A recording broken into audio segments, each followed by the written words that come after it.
विवाह हेउछि सृष्टिर नियम नीड़ रचनार आदि पर्व हेउछि विवाह। दुई मन दुई देह एकाठी हेबार एक दुर्बार प्रतिज्ञा हेउछि विवाह। किंतु एबे देखा जाउछि जे छोट छोट कथा को नहीं एबेकार संसार भांगी जाउछि। केही काहाको बुझिबा आगुरु उभय सारा जीवन खाली जलंती सिना, मात्र प्रकृत शांति काहाको मिलेनी। झीटीए शाशु घरे पाद दे थाए, भाभी थाए ता स्वामीर स्नेह आउ प्रेम रे भूली जीव सबुकिछि। मात्र समय समय देखा जाउछि स्वामीर परक्रिया प्रीति पाई गढ़ी हेबाकु जाउथबा एक सुंदर स्वर्ग हठात भुसुड़ी पड़ुछि। समय सहित एबे सबुथिरे परिवर्तन आसीछि। एबे देखा जाउछि जे केतेक स्थान रे नारी को स्वामी माने पणीय द्रव्य भाव रे व्यवहार करुछंती, किंतु एबे पुओ झियो माने निज इच्छा रे विवाह करुछंती।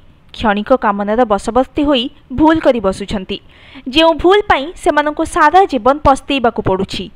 आमे समस्ते घरे हेउ ऑफिस रे हेउ किंबा स्वामींकर परक्रिया प्रीति रे मानसिक संतुलन हरांती।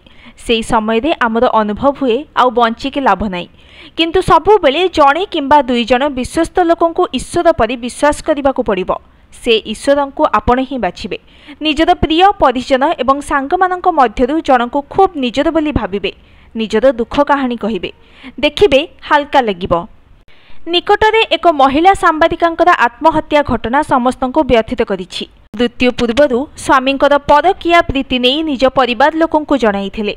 एथिपई से मानसिक चापरे भी रहुथिले। सबुठारु बड़ कथा हेउछि सांबादिका आत्महत्या पछरे खलनायिका साजिथिले तांको सांग।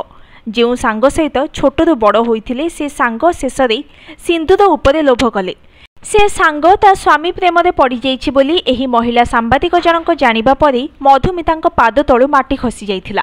आउ सेइठु आरंभ होइथिला स्वामी स्त्री मध्यरे कलह, जेउथि पई से आत्महत्या परि चरम निष्पत्ति नै गले। दाम्पत्य जीवन रे जदि तृतीय महिलार प्रवेश हुए तेबे सांसारिक जीवन जलिबा आरंभ हुए। किंतु जदि पुरुष स्त्री को सरल भाव रे बुझाई अधिक प्रेम देई परिस्थिति संभाली निए सेठी झड़र प्रश्न नाही। दाम्पत्य जीवन को सुचारू रूप से आगे नेबा पई खाली स्त्रीटे चाहिए हेब नाही, एथिपई स्वामी भी सेतिकी परिमाण रे चाहिबा आवश्यक।